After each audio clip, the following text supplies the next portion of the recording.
हमारी वीडियो आ रही है कि नहीं? म्यूट कर पागल।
क्या बेटा साउंड आ रही है सबको? काइंडली बता दें।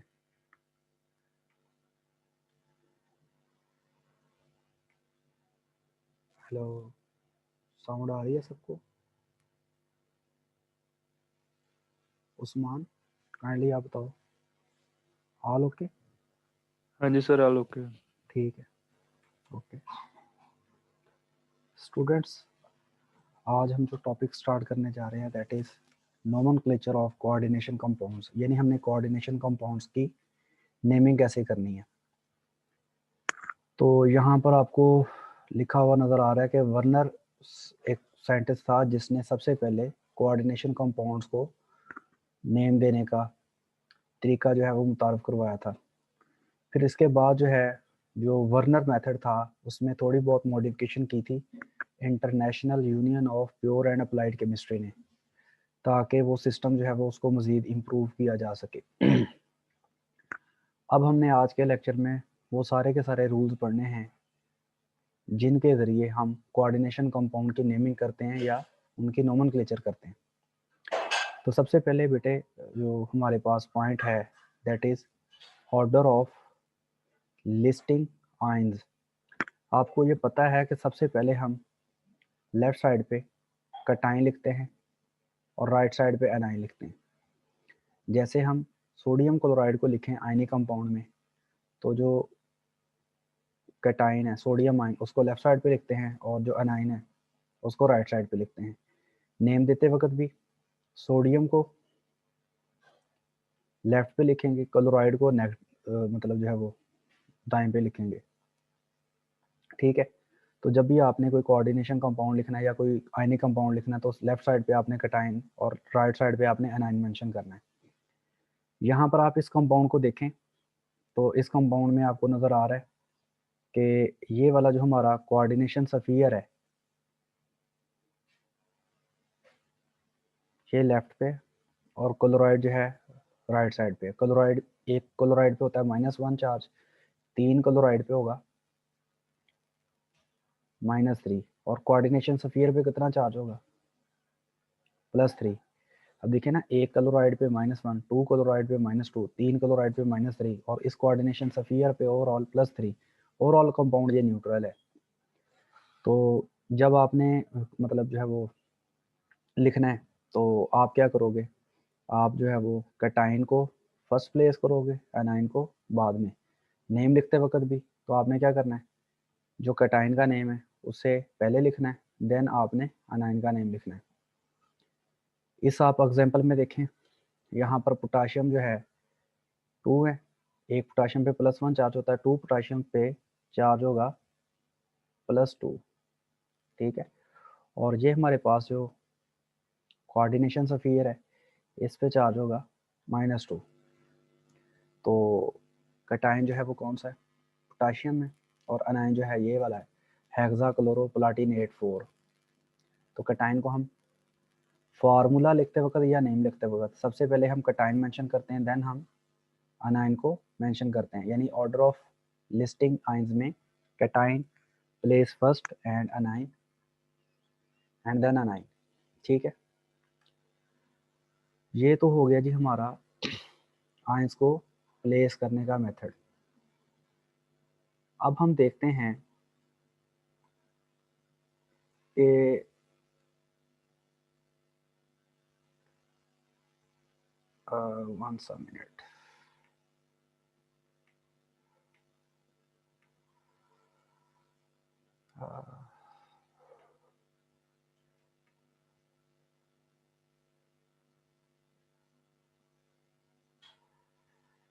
देन वो सेकंड रूल बताता है राइटिंग फार्मूला ऑफ कॉम्प्लेक्सेस।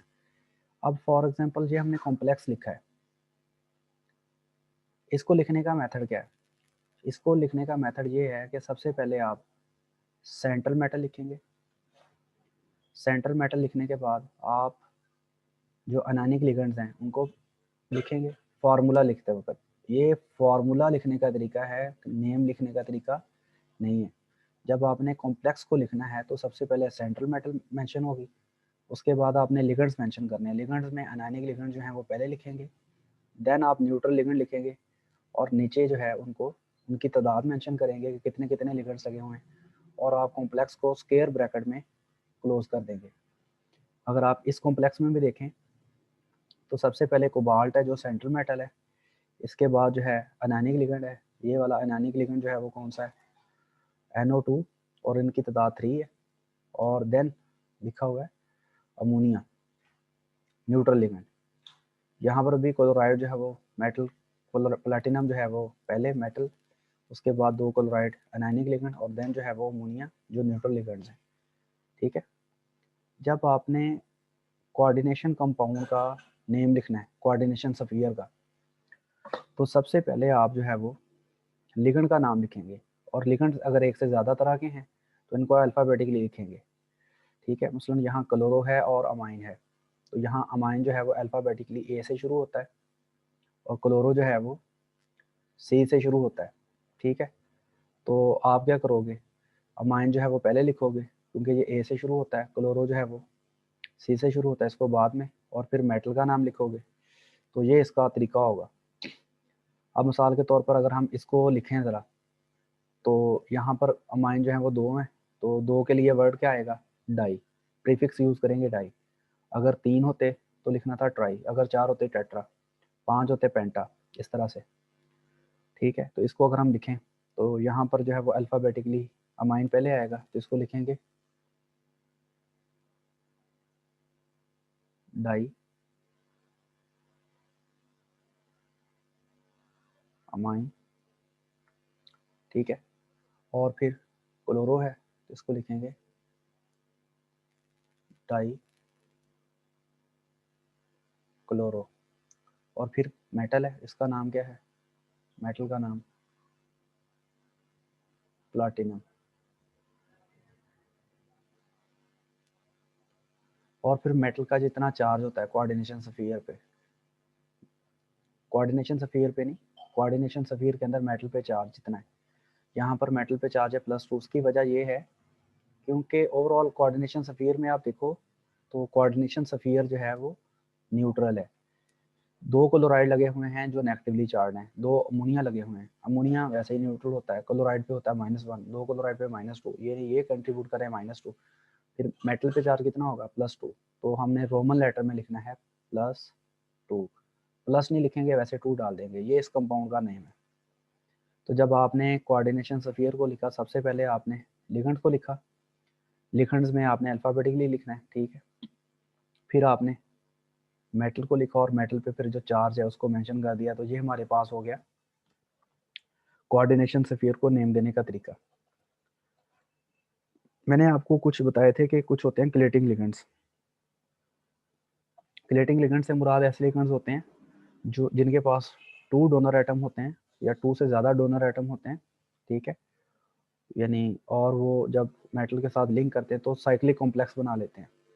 अगर क्लेटिंग लिगेंड लगे हुए हैं तो उनके लिए वर्ड जो है वो डाइट्राई नहीं आता, बल्कि 2 के लिए बिस, 3 के लिए ट्रिस, 4 के लिए टेट्राकिस एंड 5 लिगेंड्स अगर लगे हों जो बाइडेंटेट या पॉलीडेंटेट है यानी क्लेटिंग लिगेंड्स, तो उनके लिए फिर ऐसे पेंटाकिस, हेक्साकिस इस तरह आता है जो नंबर ऑफ लिगेंड्स को शो करता है। अगर हम जो है इस कंपाउंड को नाम देना चाहें तो यहाँ पर जो है वो देखें क्या लिखा हुआ है, लिखा हुआ है इथाइलिन डाइमीन। ठीक है, ये इथाइलिन डाइमीन है। ये कौन सा है, क्लोरो है, ये वाटर है। ठीक है, तो यहाँ पर आप जो है सबसे पहले अल्फ़ाबेटिकली लिखेंगे, तो क्या लिखोगे आप लोग, एक्वा। वाटर के लिए मैंने बताया था स्पेशल नेम होता है एक्वा। ये हमने पिछले लेक्चर में पढ़ा था कि जो होते हैं ना न्यूट्रल लिगेंड्स, उनके लिए स्पेशल नेम है। जैसे इसको अमोनिया नहीं बोलते, इसके लिए वर्ड बोलते हैं अमाइन। वाटर के लिए वाटर नहीं बोलते बल्कि बोलते एक्वा। वाटर कितने, एक है, इसका नाम लिखा हुआ है एक्वा, पहले ए से एक्वा। फिर जो है वो क्लोरो है, तो यहाँ पर लिखा उन्होंने क्लोरो। और जो इथाइलिन डाइमीन है ये हमारे पास बाइडेंटेट लिगेंड है, जिसके लिए डाई नहीं आएगा बल्कि क्या आएगा, बिस, और आएगा फिर इथाइलिन डाइमीन। फिर उसके बाद मेटल का नेम आएगा, मेटल का नेम क्या है, क्रोमियम है।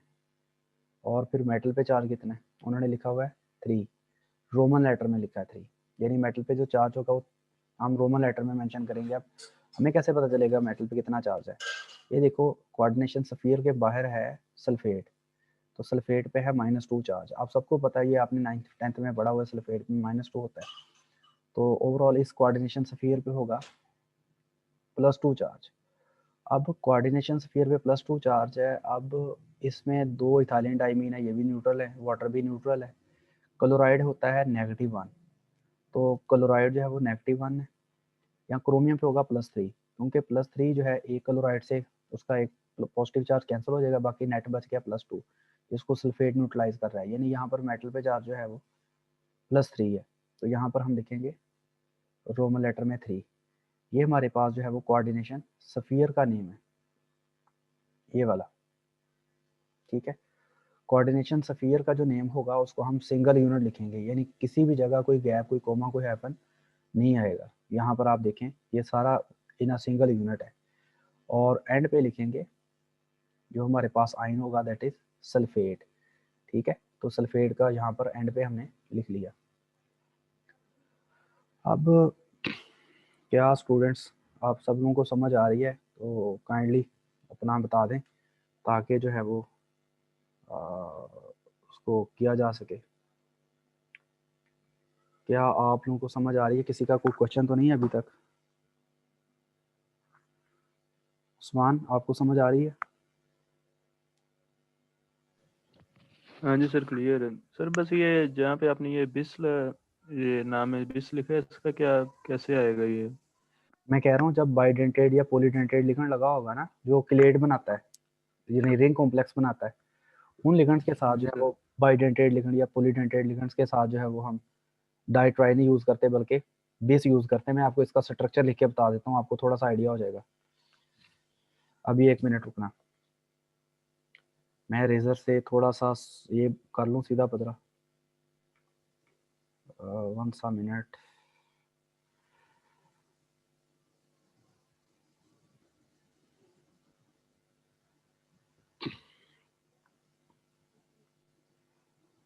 अब यहाँ पर आप देखोगे ना, तो यहाँ पर आप इथाइलिन डाइमीन का स्ट्रक्चर मैंने आप लोगों को पहले पिछले लेक्चर में बताया हुआ है। NH2 single bond CH2 CH2 NH2, ये इथाइलिन डाइमीन है।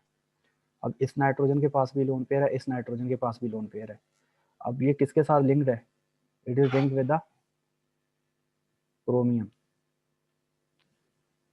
ये बेसिकली क्लेट किसे बोलते, किसे हैं क्लेट? रिंग कॉम्प्लेक्स को। अब ये रिंग यस कॉम्प्लेक्स है, सर। तो इसके अब ऐसे लिगेंड के लिए हम by di tri tetra use नहीं करेंगे। इसके लिए क्या आएगा? अगर ये एक लगा हुआ है तो इसके लिए वर्ड आएगा, मतलब मोनो, मोनो लिखते नहीं है। दो अगर लगे हों, जहां पर मतलब क्रोमियम के साथ ये कितने लगे हुए हैं, ये देखो, इन EN जो है इथाइलिन डाइमीन है, इनकी कितनी तादाद लिखी हुई है उन्होंने? 2। 2। हम्म यस। जैसे ये यहाँ पर भी एक लिख लें, एक ऐसे बना लें इधर, NH2 CH2 CH2 NH2, ठीक है। अब ये वाला नाइट्रोजन भी लिंक कर रहा है, ये वाला नाइट्रोजन भी क्रोमियम के साथ लिंक कर रहा है। अब कितने लिगेंड्स ये लिंक कर रहे हैं इथाइलिन डाइमीन के? 2 सर। तो इसके लिए क्या आएगा फिर? डाई नहीं आएगा, 20 यस। आएगा। ये सिर्फ ये तरीका तब आपने लगाना है जब कोई बाईडेंटेड या पॉलीडेंटेड लिगेंड लगाओ। मोनोडेंटेड के लिए आपने बाई ये सॉरी बाई कह रहा हूँ, डाई ट्राई टेट्रा ही लगाना है। जैसे ये था ना अमोनिया, अमोनिया मोनोडेंटेट है, तो इसके लिए बेस नहीं लगाना, इसके लिए लगाना है di, diamine, dichloro yes. Platinum. Is it clear? Yes. Thank you. कर लो म्यूट अपने आप को, मैं करूंगा तो टाइम लगेगा।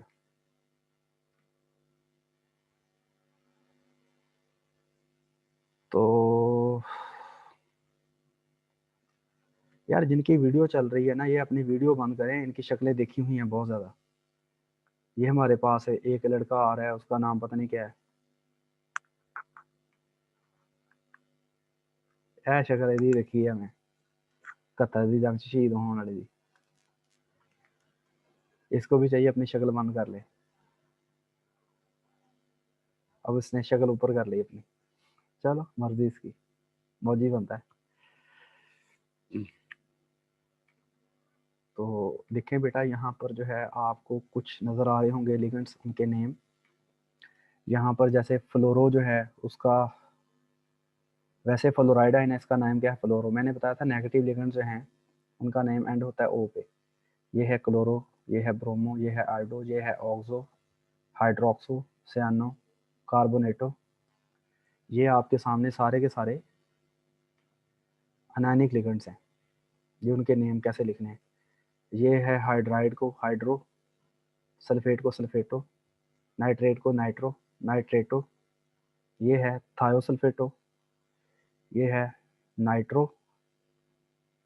अगर नाइट्रोजन डोनर एटम हो तो नाइट्रो आएगा, अगर नाइट्रोजन की जगह ऑक्सीजन डोनर एटम हो तो नाइट्राइटो, ठीक है। और ये है सल्फाइडो। न्यूट्रल लिगेंड्स के मैंने आप लोगों को नेम पहले ही बताए हुए हैं, जैसे अमोनिया के लिए अमाइन है, वाटर के लिए एक्वा है, CO के लिए कार्बोनाइल है, NO के लिए नाइट्रोसाइल है। तो ये आप लोगों को लिगेंड्स के कुछ नेम आने चाहिए जो यहाँ पर मेंशन है। अब यहाँ पर उन्होंने लिखा हुआ है order of ligands. Order of ligands में मैंने बेटा आप लोगों को बताया है कि सबसे पहले आप लोगों ने कौन से लिगेंड्स मेंशन करने हैं? सबसे पहले आप लोगों ने मेंशन करने हैं अनायनिक लिगेंड्स, फिर देन न्यूट्रल लिगेंड्स, ठीक है। तो यहाँ पर देखें द लिगेंड्स आर, अगर आपने इनका नेम लिखना है तो फिर आप जो है इनका अल्फ़ाबेटिकली लिखेंगे। जैसे अगर हम इस कॉम्प्लेक्स में देखें, ये वाला जो कॉम्प्लेक्स है, इसमें ये वाले जो है अमाइन है, ठीक है। ये वाले क्या है, ये हमारे पास है इनका नाम है अमाइडो। वैसे अमाइडो भी ए से शुरू हो रहा है और अमाइन भी ए से शुरू हो रहा है, लेकिन ये अमाइडो जो है इसका नेम आता है AMIDO, अमाइडो, AM के बाद आई, और यहाँ पर जो है वो अमाइन में AM के बाद फिर M आता है। यहाँ पर आप देखें, अगर पहला लेटर सेम हो तो दूसरे लेटर को देखें, दूसरा लेटर भी सेम हो तो थर्ड लेटर को देखें। थर्ड लेटर इसमें आई है अमाइडो में, और अमाइन में M है, तो M जो है वो बाद में आता है, आई जो है पहले आता है, तो हम पहले अमाइडो को लिखेंगे। ये क्या है, डाईमाइडो, यहाँ पर लिखा हुआ है डाई अमाइडो। इसके बाद अमाइन कितने हैं, 4 हैं, तो लिखा हुआ है टेट्रा अमाइन। इसके बाद मेटल का नेम क्या है, कोबाल्ट है, और फिर मेटल पर चार्ज लिखना है। मेटल पे चार्ज कितना है, यहाँ पर देखें कि एथोक्साइड आइन है, इस पे चार्ज होता है एथोक्साइड आइन पे -1, कॉम्प्लेक्स पे चार्ज होगा +1, ठीक है। ये +1 चार्ज होगा कॉम्प्लेक्स पे। तो अब यहाँ पर जो है अमाइडो पे चार्ज -1, एक अमाइडो पे, दूसरे अमाइडो भी -1, -1 -1 -2 हो गया। इसका मतलब है मेटल पे चार्ज ज़रूर +3 होगा। क्यों, क्योंकि ये दो इसका इस अमाइडो से कैंसिल हो रहा है, यानी ये +2 है, सॉरी ये +3 है, ये इसका -2 इससे कैंसिल हो रहा है, ठीक है। और इसका बच गया नेट चार्ज +1 इस कॉम्प्लेक्स पे, जो इस एथोक्साइड आयन से कैंसिल हो रहा है, और फिर पूरा जो है ना ये न्यूट्रल हो रहा है। यहाँ पर मेटल पे चार्ज होगा 3। अब यहाँ पर आप देखें पूरे कॉम्प्लेक्स को आपने एज अ सिंगल यूनिट लिखा है, ठीक है, उसमें कोई गैप नहीं है। और जो फिर नेगेटिव आयन होगा उसको हम बाहर लिखेंगे, यहाँ पर ये बाहर लिख दिया, ठीक है। अगर आप इसमें देखें, ये हमारे पास जो है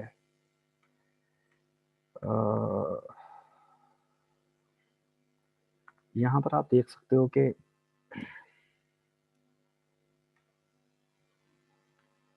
ये हमारे पास है सबसे पहले हम पोटाशियम लिखेंगे। अच्छा, यहाँ पर डाई ट्राई नहीं लिखना। मिसाल के तौर पर जब हम लिखते हैं AlCl3 तो हम क्या लिखते हैं, एल्यूमिनियम ट्राइक्लोराइड? नहीं, हमें 4 पता होता है कि इसकी वैलेंसी +3, इसकी ज़ाहिर बात है इन्होंने 3 ही जोड़ने हैं, तो इनका नाम एल्यूमिनियम क्लोराइड है, नॉट इज। जब हम ना आयनिक कंपाउंड लिखते हैं तो उनके साथ डाई ट्राई नहीं आता। जो कोवलेंट कंपाउंड्स हैं उनके साथ, जैसे CO2 है, उसमें कार्बन डाइऑक्साइड, कार्बन ऑक्साइड नहीं लिखते। मतलब डाई ट्राई कब आता है, जब कोवलेंट कंपाउंड्स हों, तो आयनिक के लिए डाई ट्राई वाला वर्ड नहीं आता। यहाँ पर डाई पोटाशियम नहीं लिखेंगे, सिंपली पोटाशियम लिखेंगे। इस पे चार्ज एक पे +1 है, 2 पे कितना चार्ज होगा, +2 होगा, और इस ओवरऑल कॉम्प्लेक्स पे होगा -2, ठीक है। तो यहाँ पर ये ऑस्मियम है, ठीक है, और ये 5 क्लोरो लगे हुए हैं, एक अमाइडो लगा हुआ है, तो क्या लिखेंगे, पेंटा क्लोरो, क्योंकि क्लोरो C से है, अमाइडो जो है, सॉरी अमाइडो कह रहा हूँ, ये नाइट्राइडो है, तो ये पेंटा क्लोरो नाइट्राइडो। और फिर मेटल के नाम क्या है, ऑस्मेट है। अब मैं ऑस्मेट क्यों आया, ऑस्मियम क्यों नहीं आया, ये हम अगले अभी रूल में पढ़ते हैं। और फिर मेटल पे जो चार्ज होगा वो लिखेंगे, मेटल पे चार्ज कितना होगा, 4। ये देख लेते हैं कि 4 है भी कि नहीं। अब यहाँ पर आप देखो ना, तो इस पोटाशियम पे है +1, ठीक है, 2 पोटाशियम पे +2, यानी इस कॉम्प्लेक्स पे है -2 चार्ज। अब हमने इसका नेट चार्ज -2 रखना है, 5 क्लोरो पे -5 होगा, ओके, एक पे -1 होता है, एक नाइट्रोजन पे -3 होगा, -3 और -5 -8 हो गया, ठीक है। -8 में से 2 ये निकाल दिया, बाकी कितना रह गया, बाकी रह गया हमारे पास -6। अब -6 का मतलब है ये ओस्मियम पे होगा +6 चार्ज। तो यहाँ पर जो उन्होंने 4 लिखा हुआ है, ये इसको ऐसे करना था उन्होंने, ये उन्होंने गलत लिखा है, तो ये गलत है, ठीक है, तो ऐसे आना है। अब मैं आपको इसकी रीज़न बता देता हूँ कि इसकी रीज़न क्या है। देखो यहाँ पर जो है वो आना है, 1 मिनट 1 मिनट। यहाँ पर देखें ये -2 है ना, इस पे होगा अगर +6, इसका +6 5 क्लोराइड के किससे कैंसिल हो गया, इसका जो है ना +6 है, इसके 5 क्लोराइड के -5 से कैंसिल हो गया, नेट बच गया +1, और इस पे चार्ज है -3, जो इसके इसका जो +1 रह गया था वो इसके 1 से कैंसिल हो जाएगा, बाकी रह गया -2। तो -2 जो है वो इसको न्यूट्रलाइज कर रहा है पोटाशियम। यहाँ पर ओस्मियम पे चार्ज होगा +6, और यहाँ पर O के बाद S आता है छोटा, यानी ओस्मियम को आप ऐसे लिखोगे, अपनी बुक में आप ये करेक्शन कर लोगे, ठीक है। तो आई होप सो आपको ये थोड़ा बहुत पता लग गया होगा मैं जो बताना चाह रहा हूँ आप लोगों को। इसके बाद अगर आप नीचे वाला नेम देखो, इसमें क्या लिखा हुआ है, इसमें है ये हमारे पास नाइट्रो है, ठीक है, तो ये क्लोरो है, ये अमाइन है। कितने अमाइन है, 4 अमाइन है, यानी टेट्रामाइन। इसके बाद क्लोरो है, टेट्रामाइन क्लोरो। इसके बाद क्या है, नाइट्रो, ये नाइट्रो है। फिर उसके बाद अल्फ़ाबेटिकली लिखा, पहले अमाइन लिखा, फिर क्लोरो लिखा, फिर नाइट्रो लिखा, फिर प्लाटिनम लिखा। प्लाटिनम पे चार्ज जो होगा वो यहाँ कितना मेंशन है, 4। सल्फेट पे चार्ज है -2, कॉम्प्लेक्स पे चार्ज होगा +2, ये माइनस है, ये भी माइनस है, यानी कि इसका मतलब ये है कि ये -2 ये कंट्रीब्यूट कर रहे हैं, -2, ठीक है। इसका चार्ज, इसका मतलब है यहाँ पर चार्ज होगा +4, देखो कैसे, ये चार्ज +4 है, -2 इससे कैंसिल हो गया, इसका मतलब -2 नेट बचा, और -2 को ये सल्फेट जो है वो ओवरऑल कैंसिल कर रहा है, यहाँ उन्होंने ठीक लिखा है। उसके बाद ये हमारे पास कोऑर्डिनेशन कॉम्प्लेक्स है, ये सिंगल यूनिट के तौर पर लिखा है, और फिर जो है वो हमने जो सल्फेट है जो कोऑर्डिनेशन स्फीयर से बाहर है उसको हमने थोड़ा सा गैप डाल के लिख दिया, ठीक है। तो इसके बाद जो है यहाँ पर अगला रूल लिखा हुआ है,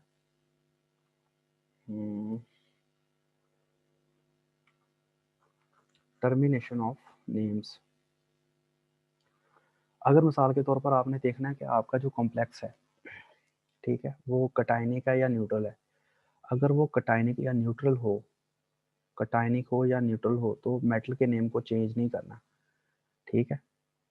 मिसाल के तौर पर ये इस कॉम्प्लेक्स को आप देखो, इस कॉम्प्लेक्स जो है ये न्यूट्रल है, इस कॉम्प्लेक्स पे ओवरऑल कोई चार्ज नहीं है, तो इसमें निकल का नेम जो है निकल के तौर पर ही लिखा है।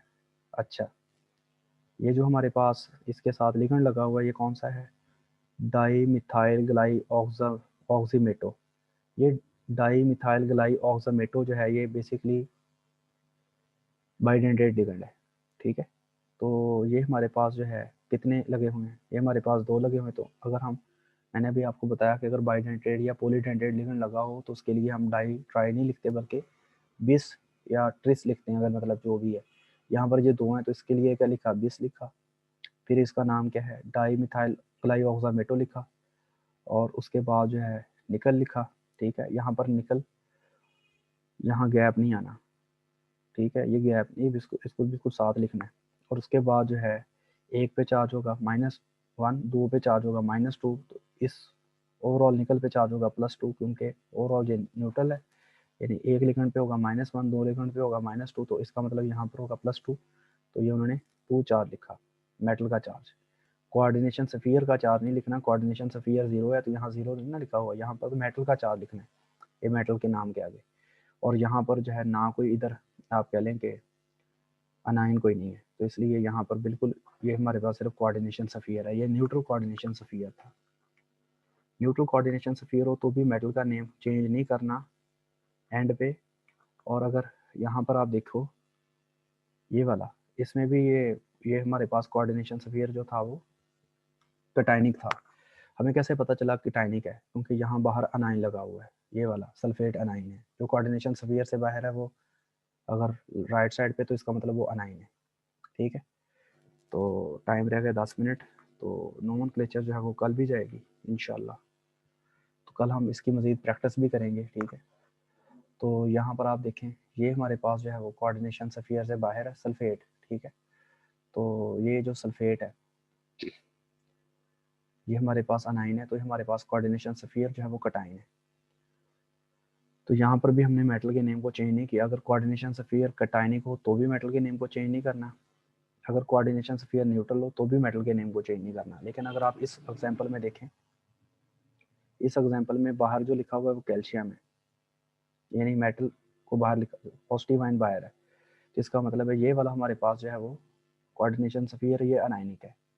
एक कैल्शियम पे चार्ज होगा +2, दो कैल्शियम पे चार्ज होगा +4, तो इसका मतलब है यहाँ पर चार्ज होगा -4, ये वाला, ये -4 चार्ज होगा, ठीक है। तो यहाँ पर आप इसको, मैंने आपको बताया कि अगर कोऑर्डिनेशन सफियर से बाहर हो, चाहे वो कटाइन हो चाहे नाइन हो, उसके साथ डाइट्राई नहीं लिखना। यहाँ पर डाई कैल्शियम नहीं लिखा, सिर्फ कैल्शियम लिखा है। उसके बाद हमने जब कोऑर्डिनेशन सफियर को देना है नाम, तो सबसे पहले हम लिगेंड्स का नाम लिखेंगे। कितने सियानो ग्रुप लगे हुए हैं? 6 हेक्सा सियानो। और अगर कोऑर्डिनेशन सफियर आपका अनायनिक है तो मेटल के नेम के आखिर पे आएगा ATE सफिक्स, यानी लाह का आएगा, यानी मेटल के नेम के आखिर पे। तो यहाँ हम फेरस की जगह फिरेट लिखेंगे, फिरेट, और यहाँ मेटल का चार्ज आएगा रोमन लेटर में स्मॉल ब्रैकेट के अंदर बंद करके। अब यहाँ पर उन्होंने लिखा हुआ है कि आयरन पे चार्ज +2 है। हमें कैसा पता चला कि आयरन पे चार्ज जो है वो +2 है? कहीं वो उल्लू तो नहीं बना रहे? हम पहले चेक कर लेते हैं कि वाकई इस पे चार्ज जो है +2 है या नहीं है। तो इसको चेक करने का तरीका ये है, यहाँ पर देखें एक कैल्शियम पे +2 होता है, दो कैल्शियम पे +4, इसका मतलब है इस कोऑर्डिनेशन सफियर पे चार्ज होगा -4। अब इसमें -4 है ना, 6 साइनाइड पे -6 चार्ज होगा, इसका मतलब है आयरन पे चार्ज होगा +2। तो इसके -6 में से ये +2 कैंसिल करके, यानी 2 चार्ज कैंसिल हो जाएगा, तो नेट कितना चार्ज बन गया? -4, जिसको ये कैल्शियम जो है वो न्यूट्रलाइज कर रहा है। तो यहाँ पर मेटल पे चार्ज 2 ही है, ये सही लिखा उन्होंने। रोमन लेटर में आपने लिखना है, ये अगर आप ऐसे 2 लिख दोगे तो ये रॉन्ग होगा। इसी तरह अगर आप इसमें देखें तो यहाँ पर क्या है, पोटाशियम बाहर है, तो पोटाशियम जो है वो कटाइन है। यहाँ पर आप क्या आएगा? ट्राई पोटाशियम नहीं लिखेंगे, पोटाशियम आएगा, क्योंकि आयनिक कंपाउंड में हम डाई ट्राई नहीं लगाते। इसके बाद कॉम्प्लेक्स जो है वो अनायनिक है। एक पोटाशियम पे चार्ज +1 होता है, 3 पे चार्ज +3, और ये इस पे चार्ज होगा -3। तो जब आपने इसको नाम देना है तो इसमें नाम देना है कार्बोनाइल है, कार्बोनाइल C से है, सियानो भी C से है, लेकिन सियानो जो है ना ये वाला कार्बोनाइल CORBONYL, ठीक है, और सियानो क्या है? CY है। ये देखें CA है, कार्बोनाइल CA से है, और सियानो जो है CYA से है, यानी Y बाद में आता है, A पहले आता है, तो इसका मतलब है कार्बोनाइल पहले आएगा। यहाँ पर आप लिखोगे कार्बोनाइल एक है तो कार्बोनाइल ही लिखोगे। उसके बाद जो है ये सियानो ग्रुप कितने लगे हुए हैं? 5, तो लिखोगे पेंटा सियानो। और यहाँ पर मेटल का नेम कितना आएगा? मेटल का नेम क्या आएगा? मेटल जो है वो आयरन है ना, तो इसका आएगा फिरेट। हमें कैसे पता चला कि फिरेट लिखना है, AT आना है? क्योंकि अगर हमारा कोऑर्डिनेशन सफियर जो है अनायनिक हो तो आखिर पे आना है ATE, और फिर यहाँ पर चार्ज आएगा 2। ये चार्ज कैसे 2 आया? देखो 3 पे चार्ज +3 है, ये उसको कोऑर्डिनेशन स्फीयर पे ओवरऑल बाहर चार्ज है -3 होगा। 5 साइनाइड पे -5 है, -5 आयरन पे चार्ज होगा +2, जो इसके -2 चार्ज को कैंसिल कर देगा, नेट बचा -3, और जिसको 3 पोटाशियम जो है बाहर से कैंसिल कर रहे हैं, तो यहाँ पर चार्ज उन्होंने लिखा है मेटल का वो 2 सही लिखा है। अगर आयरन है तो इसके लिए आएगा फिरेट, अगर कॉपर है तो क्यूपरेट आएगा, अगर सिल्वर है तो आर्जेंटेट आएगा मतलब, और अगर गोल्ड है तो रेट आएगा, SN है तो स्टेनेट का आएगा, स्टेनेट, और प्लम्बस है यानी लेड है तो प्लम्बेट आएगा। यानी आप देखें कुछ मेटल्स के नाम के आखिर पे ATE लगा के उन्होंने बताया कि इनका नेम कैसे लिखना है। ऑक्सीडेशन स्टेट मैंने आपको बताया मेटल की लिखनी है। तो अगर आप यहाँ पर देखें इसमें, इस कॉम्प्लेक्स में पोटाशियम पहले लिखा, तादाद उन्होंने टेट्रा कोई नहीं लिखा। इसके बाद जो है लिखा कोऑर्डिनेशन सफियर भी कटाइनिक का, तो इसका मतलब है कोऑर्डिनेशन सफियर अनायनिक होगा। तो अनायनिक कोऑर्डिनेशन सफियर में क्या है? हेक्सा सियानो, नहीं सॉरी हेक्सा नहीं है, टेट्रा, टेट्रा सियानो आएगा, ठीक है। यहाँ पर ये आप देखेंगे तो यहाँ पर आपको मिलेगा टेट्रा सियानो। इसके बाद निकल है ना, तो निकल जो है वो क्या है भला, यहाँ पर आप देखो कि निकल जो है उसके नाम के आखिर पे क्या आना है, ATE, निकलेट, निकल 8, ठीक है। नाम के आखिर पे AT क्यों लगाया, क्योंकि कोऑर्डिनेशन स्फीयर अनायनिक था और उन्होंने मेटल के ऊपर चार्ज लिखा है 0 है। अब मेटल के ऊपर चार्ज क्या वाकई 0 है, ये देख लेते हैं। ये चार्ज कितना है, +4, इसका मतलब है यहाँ चार्ज कितना होगा, -4। इसको -4 को 4 साइनाइड ही दे रहे हैं, तो इसका मतलब है मेटल फिर इटसेल्फ न्यूट्रल है, क्योंकि मेटल का कोई चार्ज ही नहीं है। 4 साइनाइड जो है उनके ऊपर माइनस चार्ज है, जो इसके ऊपर ही पेयर हो रहा है, और इसको पोटाशियम जो है वो न्यूट्रलाइज कर रहा है, यहाँ पर आएगा 0, ठीक है। तो यहाँ तक आज के लिए ठीक था, 3 मिनट रह गए, तो इंशाल्लाह अगर कोई क्वेश्चन है वो पूछ ले। तो ये हमारा नोमेनक्लेचर का फर्स्ट पार्ट था। इसमें अगर किसी को कोई डाउट है, मैंने पहले सोचा था कि शायद आज कंप्लीट हो जाएगी, लेकिन जो है वो कंप्लीट नहीं हुई है, ठीक है। तो किसी का कोई क्वेश्चन है वो पूछ सकता है। मेरी आंखों में भी दर्द होना स्टार्ट हो गई है, ठीक है। आज मैं कॉलेज भी गया था, कॉलेज भी उन्होंने बुलाया है टीचर्स को 3 दिन के लिए। उधर ना नेट चलता है ना उधर वाईफाई देते हैं, फायदा खुद उधर जाने का कोई नहीं है। तो आप में से अगर किसी का कोई क्वेश्चन है वो प्लीज़ हैंड रेज करके या कोई बता दे के। आयशा ने क्वेश्चन पूछना है। हाँ जी, जी बेटा। अस्सलाम वालेकुम सर। वालेकुम सलाम। जी बेटा। सर ये आज आपने कौन सा टॉपिक पढ़ाया है? कल तो आपने यहाँ से छोड़ा था ना, fluoro acetic acid is more stronger than chloro acetic acid. ओहो, तो आज जो 1 मिनट बात सर सुनो बात बेटे। सुने आप जोलॉजी के स्टूडेंट हो ना, जोलॉजी के, जी। आप लोगों की 9 बजे क्लास होनी है। ये तो 5वां सर देखिए सेमेस्टर। यही तो प्रॉब्लम है, आपने हमें मैसेज किया ग्रुप में कि आपकी 8 बजे क्लास है, हम सारी पूरी क्लास ही ना शामिल हैं, तो मतलब लड़कियां भी ग्रुप में मैसेज कर रही हैं कि सर के टॉपिक की समझ ही नहीं आ रही। हम 239 पेज भी खोल के बैठे हैं, कुछ समझ नहीं आ रही आप क्या पढ़ा रहे हैं। बेटा मैं कह रहा हूँ आप लोगों को बताया हुआ है कि 9 बजे आपकी क्लास होनी है जोलॉजी वालों सर की। अभी आपने मैसेज किया है हमें। बेटा मैसेज वो लिंक दिया है ना आप लोगों को, लेकिन आप लोगों को ये जनरली बताया हुआ है कि आप लोगों की 9 बजे क्लास होनी है जोलॉजी वालों की। सर नीचे सर टाइम भी लिखा है नीचे। बेटा वो टाइम जो है वो सिर्फ मैंने रिपीट, और ऊपर आप देखें तो ऊपर आपको मिलेगा AM, वो तो AM वाला टाइम नहीं है। आप लोगों को तो जनरली मैंने बताया हुआ है, वो तो आपको लिंक सेंड किया है। आप बाद में कहेंगे सर तो किस फिर लिंक पे जाना है। आप तो जो पता जोलॉजी नहीं सर, आप सारी बेटा क्लास सारी क्लास ज्वाइन है। सारी क्लास ज्वाइन है वो 9 बजे दोबारा ज्वाइन होगी। सिंपली आप लोगों की 9 बजे क्लास होनी है सिंपली। जी मैंने सर। एक क्लास नहीं लेनी, मैंने ज़्यादा क्लासेस लेनी होती हैं, इसलिए मैंने यहाँ पर वेटिंग रूम पे नहीं लगाया हुआ, मैंने जनरल सबको अलाउ किया हुआ है ताकि बच्चे जो है क्वेश्चन पूछ सकें, ठीक है। जी चलो जी, मैं भी कहूँ 100 तो आप कितना होगी। ये कोई और बच्चे का क्वेश्चन है, ये कोई है, कोई लड़का पता नहीं है क्या नाम है इसका। तो हाँ जी बेटा, कोई क्वेश्चन है पूछ लें। इकरा नाम है किसी का। नहीं जी सर, बेटा। वही क्वेश्चन पूछना था बस, जो आयशा ने बात की वही पूछना था। और बेटा मैं आप लोगों को 9 बजे का टाइम दिया हुआ है। ये 5th सेमेस्टर की स्टूडेंट्स हैं सारे, ठीक है। क्लास मैंने जी FSC की भी लेनी है। मैंने क्या FSC वाली क्लास में भी आप अगर एंटर हो जाएं तो FSC वाली क्लास को भी आप कहेंगे सही है तो सर हमने पढ़ा हुआ है, आप क्या पढ़ा रहे हैं कि नहीं। चलो ठीक है जी, इंशाल्लाह 9 बजे जो जूलॉजी वाले स्टूडेंट्स उनकी 9 बजे क्लास होनी है। BS वाले स्टूडेंट्स का किसी का क्वेश्चन है वो पूछ सकते हैं। Thank you very much. किसी का कोई क्वेश्चन नहीं है। उस्मान से कहते हैं कि आप लोगों को समझ आई कि नहीं। जी उस्मान। हाँ जी सर, आई समझ। क्लियर है ना, ऑल क्लियर। हाँ जी सर, यस। चलो सही है। ये जूलॉजी वाले बच्चे भी मैं भी कमा इन्हें क्यों इकट्ठे होए 100 उत्ते।